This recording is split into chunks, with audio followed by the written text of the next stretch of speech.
আসার পর নির্দিষ্ট কোন কাজ দিয়ে আল্লাহ রাব্বুল আলামিন এই মানুষকে দুনিয়ার জমিনে পাঠাইলেন। এই মানুষ দুনিয়াতে আসে নামাজ পড়বে, ইবাদত করবে, আল্লাহ তাআলার দাসত্ব করবে।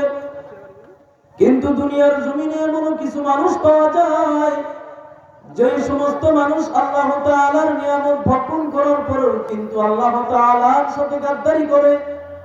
যেমন কিছুদিন আগে ঢাকা শহরে ইন্টারনেটের মাধ্যমে আপনারা দেখছেন যে বাউল, ভণ্ড বাউল আল্লাহকে নিয়ে কটূক্তি করছে।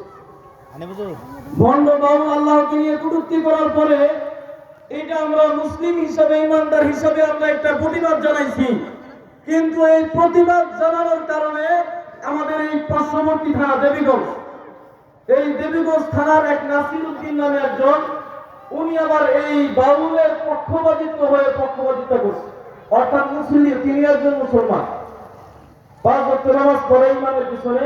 কিন্তু যখন এই বাউল, এই ভণ্ড বাউলকে নিয়ে যখন আমরা নেটের মধ্যে তাকে নিয়ে লেখালেখি আরম্ভ করলাম, তখন এই নাস্তিক নাসিরউদ্দিন ইনি বলতেছে যে আল্লাহকে নিয়ে কটূক্তি করতেছে, এটার বিষয়ে আল্লাহ করবো, আল্লাহ করবো। তোমরা কাঠমুল্লারা এই আল্লাহর বিরুদ্ধে যে কথা বলছে, এটার প্রতিবাদ তোমরা কেন করতেছো?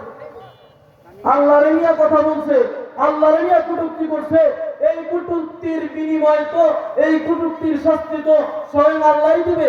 তুমি কাঠমুল্লা চিল্লাও কেন? এটা ওই নাসিরউদ্দিনের কথা। তা আমি বলতে চাই যে আল্লাহ তাআলার জমিনে থাইকা, আল্লাহ তাআলার নিয়ামত ভক্ষণ কইরা আমার সামনে আমার আল্লাহ তাআলাকে নিয়ে কটূক্তি করবে, এটার জবাব আমি দিব না। এটা তো আমি মুসলিম হিসাবে আমার পক্ষে সম্ভব না।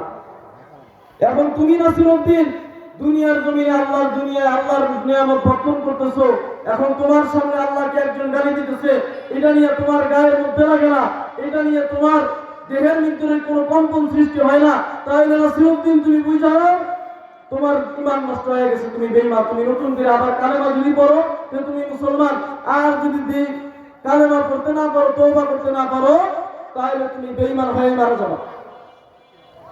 এই জন্য যে সমস্ত মানুষ দুনিয়ার জমিনে আল্লাহ রাব্বুল আলামিন এত সুন্দর সুন্দর নিয়ামত তাদেরকে দিলেন, আর এই নিয়ামত পাওয়ার পর যদি সে নিয়ামতের শুকরিয়া আদায় না করে, আল্লাহ রাব্বুল আলামিন আর 2টা হাত দিলেন নিয়ামত, 2টা পা দিলেন নিয়ামত স্বরূপ। এই পা দিয়ে তুমি নামাজের দিকে যাবা, এই হাত দিয়ে তুমি আল্লাহ তাআলার কাছে যাবা, এই হাত দিয়ে তুমি মানুষকে সহযোগিতা করবা। কিন্তু তোমার ভিতরে যদি এগুলা না থাকে, তোমার ভিতরে যদি আল্লাহ তাআলার ভয় এবং আল্লাহ তাআলার গোলামি করার ইচ্ছা না থাকে, তাহলে তুমি ভেবে নাও, তুমি যতই হাজী হও না কেন, যতই গাজী হও না কেন, তোমার ভিতরে ঈমান নাই। তুমি যখন মারা যাবা, তুমি মারা যাওয়ার সাথে সাথে তোমাকে বেঈমান অবস্থায় কবরে যাইতে হবে। আল্লাহ রাব্বুল আলামিন বলেন যে বান্দারে আমি দুনিয়ায় পাঠাইছি, আমার দেওয়া নিয়ামত খায়া, আমার দেওয়া দুনিয়ার মধ্যে চইয়া সে যদি আমার হুকুম মতো না